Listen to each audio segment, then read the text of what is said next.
57 var.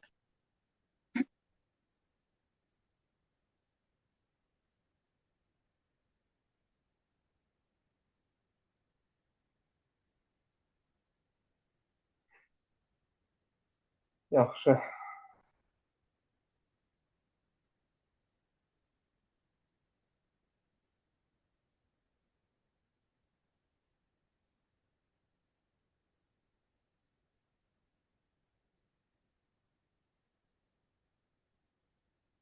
Məcid 57 dedin, elə?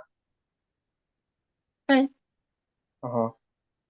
Deməli, en natural ədədi üçün algoritmin icrasından sonra hansı ifadənin qiyməti hesablanar? En natural ədədi daxil edilir. S0, K1, I1. Burada ilk baxışda görürük ki, nələr isə toplayıb və yaxud da nələr isə toplayıb və yaxud da çıxıb. Toplama deyəndə burada çıxma da ola bilər toplamanın arasında. Problem yoxdur. S-ə mənimsədir. K ilə I-dən ikisindən biri sayğacı bildirir. Amma aşağıya baxanda görürük ki, I sayğacdır. Çünki I-ni 2 vaid artırır. K isə mənfini müsbəti mənfi edir. Bu nədən yanadır? Bu da, yəni bir dəfə toplayırsan, bir dəfə çıxırsan. Bir dəfə toplayırsan, bir dəfə çıxırsan. Bu da ondan yanadır. İndi, deməli, I 1-dir. I 1-dir.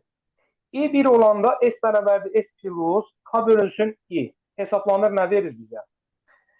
S 0-dır, K da 1-dir. 1-i 1-ə bölürsən 1. Yəni, ilkin sənin qiymətin 1-dir. 1. İlkin sənin qiymətin 1-dir. D variantını çıxırsan. Belə. Ondan sonra K-nın burada dedik ki, məqsədi bir dəfə toplama, bir dəfə çıxma yerinə yetirmək. Yəni, bu tipli suallarda bir müsbət, bir mənfi olur. Bir müsbət dediksə, ondan sonra mütləq mənfi gəlməlidir. İstəyirsən, yoxlayaq. Yoxlayacaqsa elə dediyimiz kimi olacaq. Buna görə də burada A variantında atarıq. Bu toplamada C variantında atarıq. Bizə burada bir toplama, bir çıxmadan qalır nə? B variantı ilə Y variantı. Və I 1-dir, növbətində I olacaq 3. Növbətində olacaq 5. Növbətində olacaq 7. Ona görə də bizim elə bir dənə variantımız qalır, nə? Y variantı. Burada gələk ən sonuncu düstura. Bax, bura. Burada mənfi bir üstündə n plus 1 bölünsün 2n minus 1. Hesablamanı niyə bu şəkildə verir? Hesaplamanı ona görə bu şəkildə verir ki, 2n minus 1-i biz hardan alırıq? 2n minus 1-i bax buradan şərtdən alırıq. Yəni 2n minus 1 bizim sonuncu həddimizdir. Axı biz demişik 2n minus 1-ə bərabər olana qədər dövr davam eləsin. Bu bizim sonuncu həddimizdir. 2n minus 1 ona görə burada məxrəcdədir. Sürətdə isə niyə? Mənfi bir üstündə n plus 1 var. Əgər bu niyə mənfi bir üstü verib? Səbəbi də odur ki, əgər bizim daxil etdiyimiz n natural ədədi tək olsa müsbəti hesablasın, cüt olsa mənfini hesablasın. Bir daha plus, bir daha minus dediyimizə görə. Yəni, bu düsturun da ən sonunda yazılma səbəbi budur. Yəni, bu da nəticədə elə onu hesablayır. Necə ki, 1, 3-də 1, 5-də 1, 7-də 1, 9-da 1 olacaq. Bu da onlardan hər hansıda birini hesablayır. Bu, maraqlı sualdır. Buna baxdıq yaxşı. Başqa? 59. 59. 59 var. Aha. Demək, yenə T0 verib, S0 verib, X daxil edilir.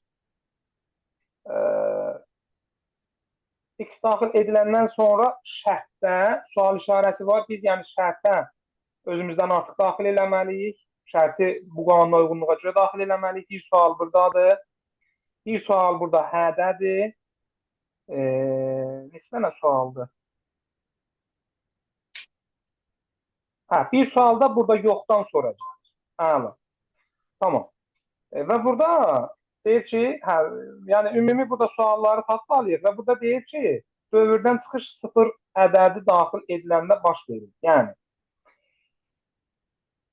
x nə qədər ki 0-dan fərqlidir, x nə qədər ki 0-dan fərqlidir, hə olacaq da. Yəni x 0-dan fərqli olanda, x 0-a bərabər olanda bitəcək, hə olacaq, bitəcək, dövr bitəcək. X 0-dan fərqli olanda t bərabərdir, t plus x-i hesablayacaq və ondan sonra da növbəti addım atacaq. Baxın, x 0-dan fərqli olanda dövr davam edir. Ona görə də biz mütləq birinci sual üçün nə qoymalıyıq? Deməliyik ki, x 0-dan fərqlidir. X 0-dan fərqlidir. A variantında var. Yox, x 0-a bərabər olsa, x bərabərdir 0 olsa, hə bitəcək. X 0-dan fərqlidir, yox, davam eləyəcək. X 0-dan fərqlidir desək, x 0-dan fərqlidir. 0 ədədi daxil ediləndə dövrdən çıxır. 0 ədədi daxil ediləndə həyə doğru gedir. Hə. Yəni, x 0-a bərabər olsa, dövrdən çıxacaq. Ona görə də dövrdən çıxmaması üçün biz x 0-dan fərqlidir deməliyik. Aha. X fərqlidir 0-dan. Hə olsa bitəcək, yox olsa davam edəcək. Ona görə də x bərabərdir 0 desək. X bərabərdir 0 olsa,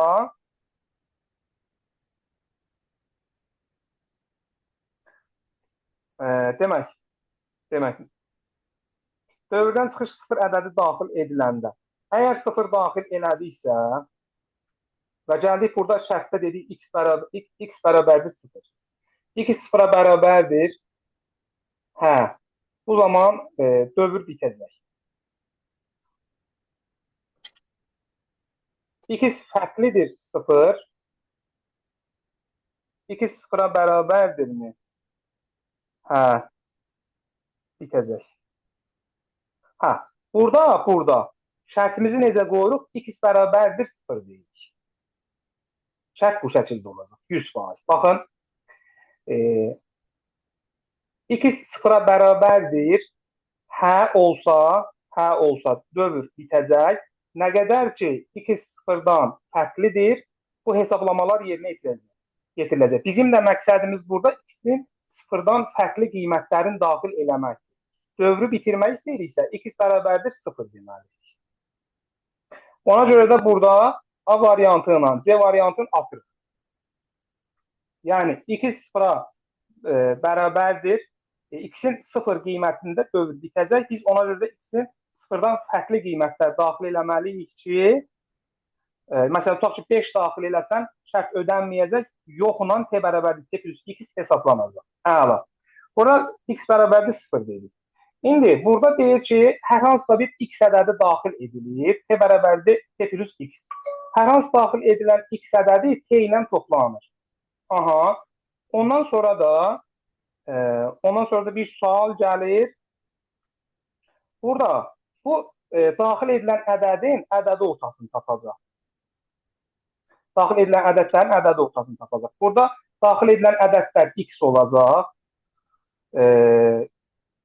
və t ilə toplanacaq. Burada da bir dənə sayğac qoyar, deyək ki, sayğacı artırar. Məsələn, deyək ki, S-də 0 verir, baxın. S-i burada sayğac götürür. Ədədləri t ilə toplayır, S-i də burada sayğac götürür. Deyər, S bərabərdir, S plus 1 hər dəfə neyniyər? Daxil edilən ədədlərin sayını tapar S-ilə və sonda da t-ni bölər S-ə. Yəni ədədlərin cəmin bölər ədədlərin sayına ki, ədədi ortaya tapsın. Yəni bu belə baxanda daxil edilən ədədlərin ədədi ortasını tapır. Və A-ya mənimsədər, A-nı çıxışa verər. Burada ən sonda görürsünüz, A-nı çıxışa verir. Onda belə deyər də, deyər ki, T bölünsün, S bərabərdir A-ya. Belə baxanda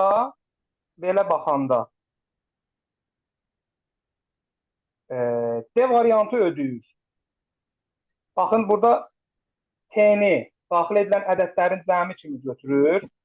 S-i ədədlərin sayını tapır. Hər dəfə ədəd daxil edildiksə, S bərabərdir S plus 1-dir.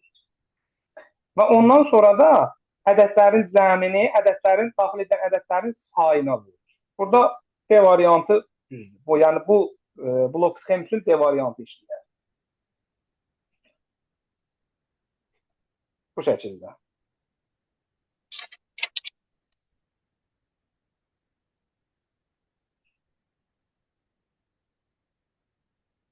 Burada biraz sıxıntı harda ola bilər? Şərti necə qoyuruq? Şərtin də qoyulmağı yəni belədir də, yəni 2-0 olduğu müddətdə hə olacaq və dövr bitəcək. Ona görə də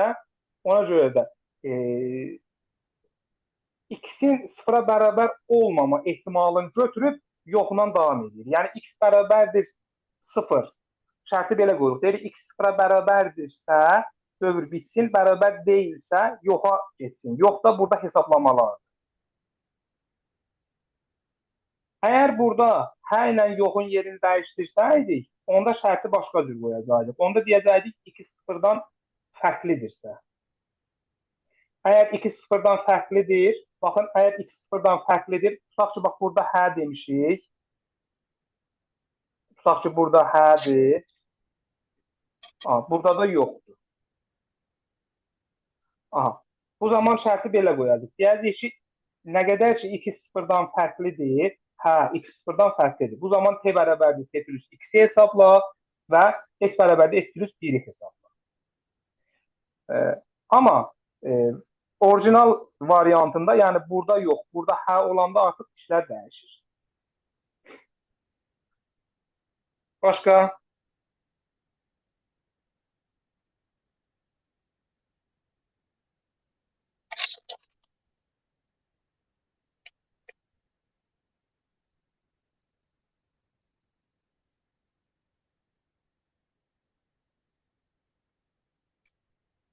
Doksan səkkiz var.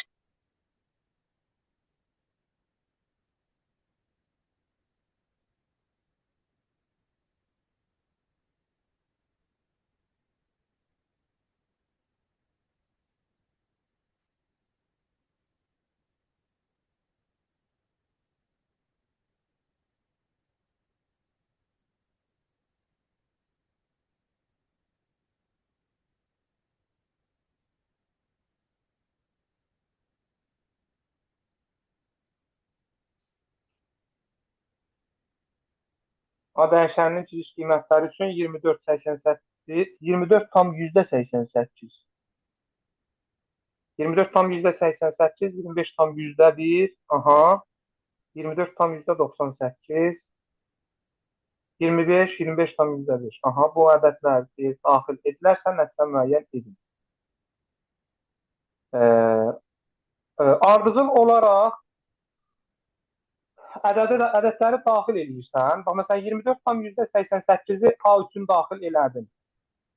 24,88, 24,9 ilə 25,1-in arasındadırmı? Deyil. Yox. Yox, onda davam elədin, C-ni bir vahid artırdın. 25 Dedim, yaxşı. Yaxşı, bildinsə onda özün denən. Yaxşı. Demək, birincisine baxırıq, 24,88. İkisinin arasında yerləşmir. C-ni bir vahid artırırıq. D sıfırı da olur 1. Daha sonra gəlirik. C bərabərdirmi ona? Yox. Sonra bir dənə də A-nı daxil edirik. 25,1. 25-dən %1 ikisinin arasındadır. Hədir. R-i bir vahid artırırıq. R2 olur. Daha sonra Daha sonra C-ni də bir vahid artırırıq. C də olur 2. Daha sonra qaydırıq. C ona bərabərdirmi? Yox. Ona görə bir dənə də A daxil edirik. 24,98. 24,98 bu ikisinin arasındadır. Hə, arasındadır. Arasındadır deyə eri bir vahid artırırıq. Olur 3. C-ni də bir vahid artırırıq. Olur 3. Daha sonra bir dənə də daxil edirik. 25 daxil edirik. 25 bu ikisinin arasındadır. Eri bir vahid artırırıq. Olur 4. C-ni də bir vahid artırırıq. Olur 4. C yenə ona bərabər deyil. 25-dən %5 bu ikisinin arasındadır. Yenə hər ikisini bir vahid artırırıq. Olur 1, 5. Daha sonra 24,99 bu ikisinin arasındadır mı? Arasındadır. Yenə hər ikisini bir vahid artırırıq. Olur 6, 6. Sonra 24,97 bu ikisinin arasındadır. Yenə artırırıq. 7, 7 olur. 25,4 bu ikisinin arasındadır. 8, 8 olur. 25,19 bu ikisinin arasında değil. Bu ikisinin arasında değilse C-ni bir vahid artırırıq. Sadəcə olur 9. Sonra 25,7 de bu ikisinin arasındadır. İkisini de bir vahid artırırıq. 9, 10. C 10 olur. R 9 olur. R'de R soruşur deyəsən. Hə, R soruşur, o da 9.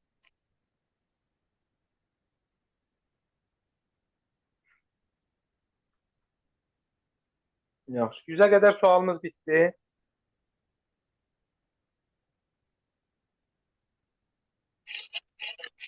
Hmm.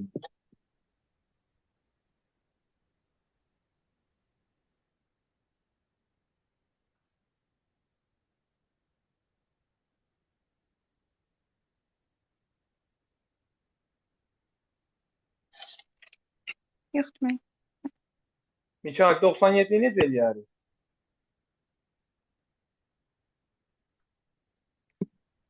Alqoritmin icrası nəticəsində C dəyişəninin ABC ən böyük qiymət müəyyən edin. Demək, o faiz işarəsi qalığı bildirir. Əgər ədədi 8-ə bölürüksə, yəni 8-ə böldükdə qalıqda alınan biləcək ən böyük ədəd maksimum 7-dir. Yəni, çünki 8 olsa 0-lanır. Ona görə 7 olur. 12-yə də böləndə maksimum qalıq 11 olar. İkisinin cəmi 18. Hı -hı.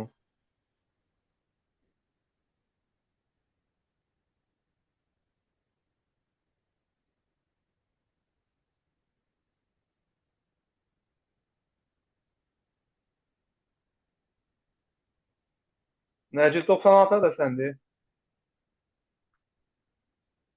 Deyək ki, alqoritmin icrası nəticəsində A və B dəyişənlərinin müvafiq olaraq -14 və 28 qiymətlərinin alınması üçün uyğun olaraq bu dəyişənlərin ilkin natural qiymətlərinin fərqini müəyyən edin. Demək, mən bu sualları A-ya x, B-yə y deyərək hesablamışam. B bərabər olur A vuraq, yəni x vuraq y plus 2-yə.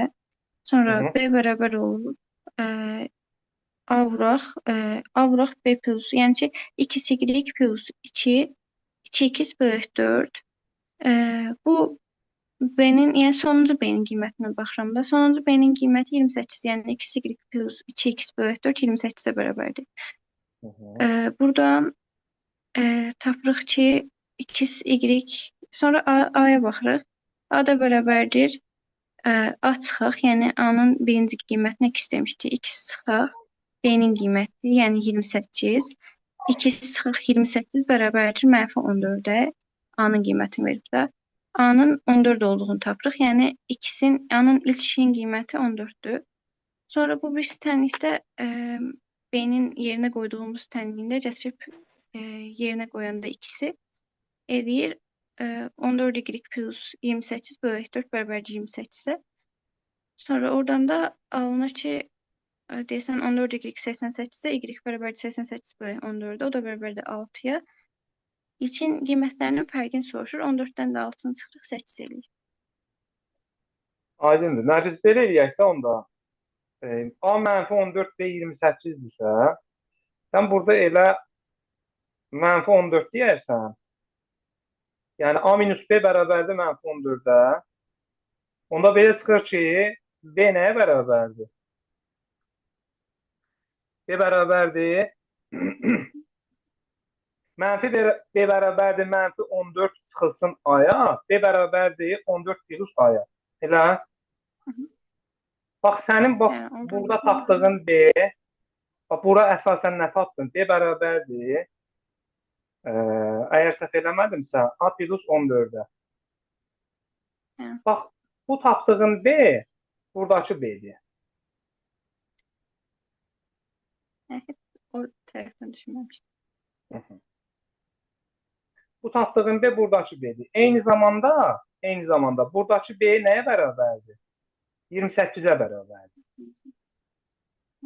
Yəni, belə deyək də, elə bir ki, 28 bərabərdir. 28 bərabərdir. B bölünsün 4. Buradan da B-ni tapa bilərsən. Buradan B nəyə bərabər olur? Oradan 28 bırak 4'e. Orada aslında 28 bırak 4.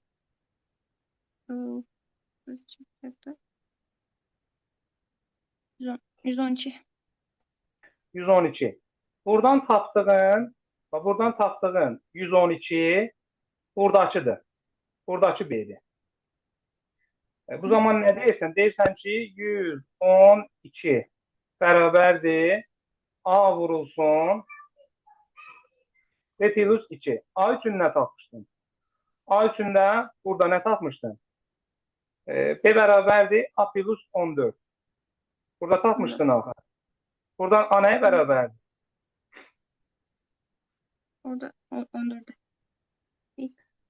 Bəli, çünki B-nin sonuncu qiyməti 28 olmuşdur. A 14 olur. Gətirdin bura. 112 bərabərdir. A vurulsun.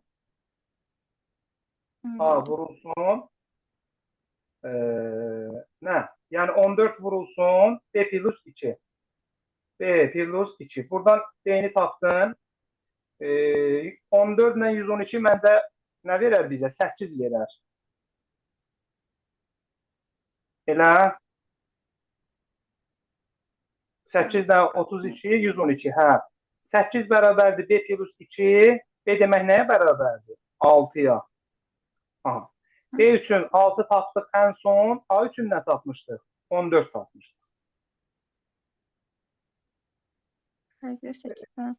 Yəni, bunun bir dənə qaydası var. Odur ki, əgər bunu tərs ardıcıllığına yerinə yetirir və tərs ardıcıllığından gedəndə, bax, fikir verirsənsə, mən buradan tapdığım B-ni, ən sonuncu tapdığım B-ni gətirdim ondan qabaqçı addımda sağ tərəfə yox, sol tərəfə qoydum. Bu, yəni, çox böyük fərq edir. Əgər mən bunu gətirib sağ tərəfə qoysaydım, işin içindən çıxamayacaqdım. Ona görə də diqqətli oluruq.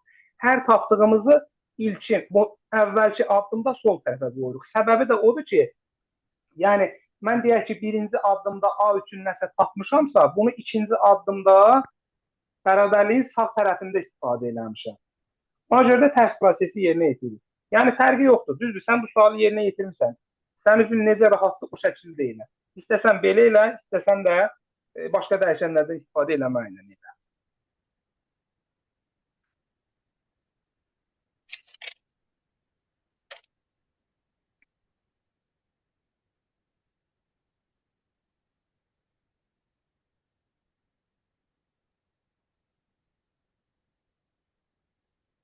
Mən istəyirəm 93-də mükafət desin.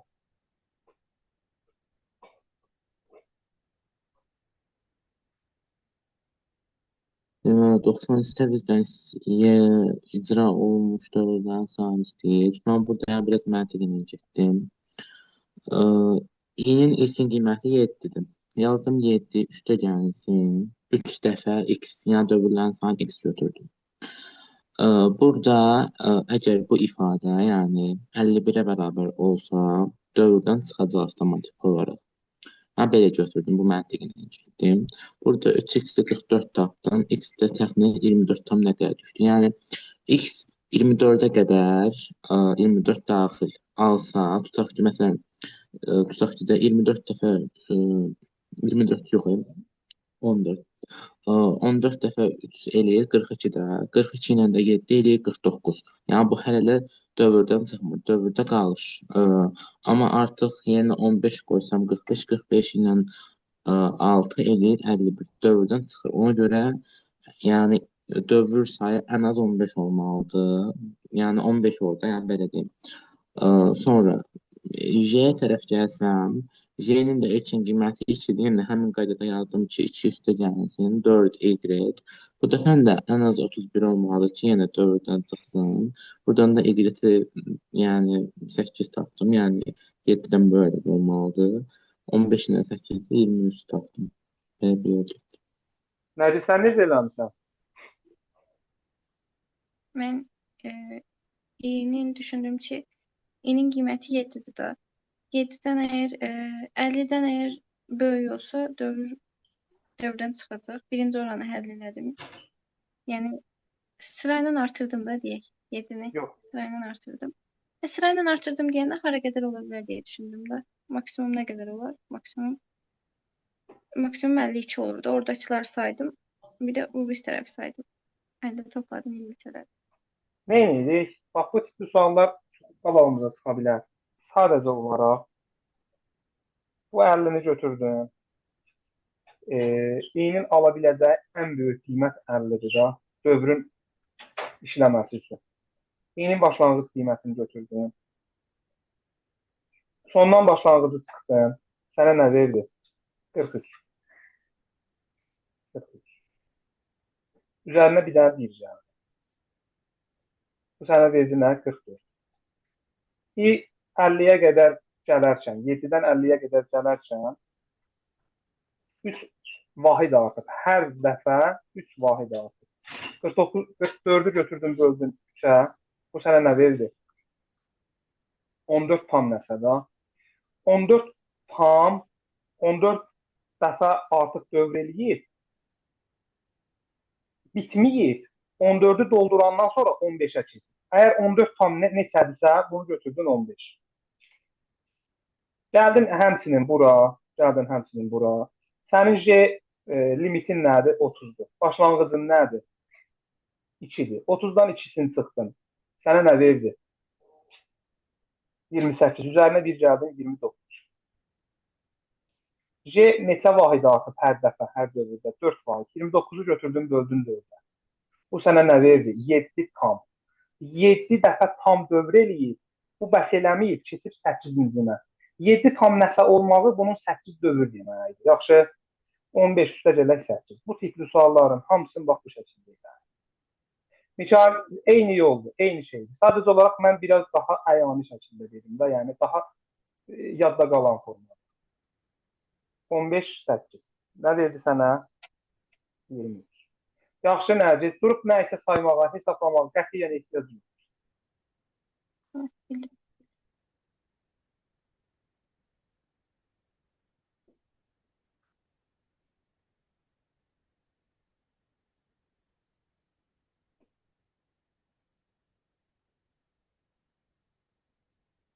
Nərgiz 92-ci. Deyək, bu sxem şəklində təsvir olunmuş alqoritm fraqmentinin sırasılamanın yeni itilmiş dövrlər sayını müəyyən edin. Demək, bu da o sualın eynisindəndir o zaman. Demək, buradakı dövrlər sayı bir dənə 30 kiçikdir, J kiçikdir 30-dursa dövr davam eləyəcək. Yəni ikisində də dövr davam eləyəcək. Nə zaman dövr davam eləməyəcək? İ kiçikdir 43 olanda davam eləməyəcək. İ demək maksimum 43 ola bilir. Maksimum 43 ola bilir. Demək 10 ola bilir. Bir də onun qiyməti 10-dur da. 43-dən 43-dən çıxırıq 10-u eləyir 33. 33-ün üzərinə birinci gəlirik 34 eləyəcək. Sonra burada nə üstünə gəlirdi? 2 gəlir üstünə. Onda bölürük 2-yə. Eləyir 17. 17 olacaq da. Hə, 17 dəfə dövr eləmiş olacaq.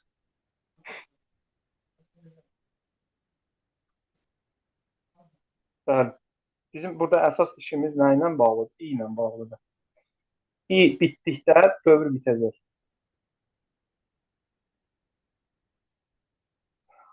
Bəli.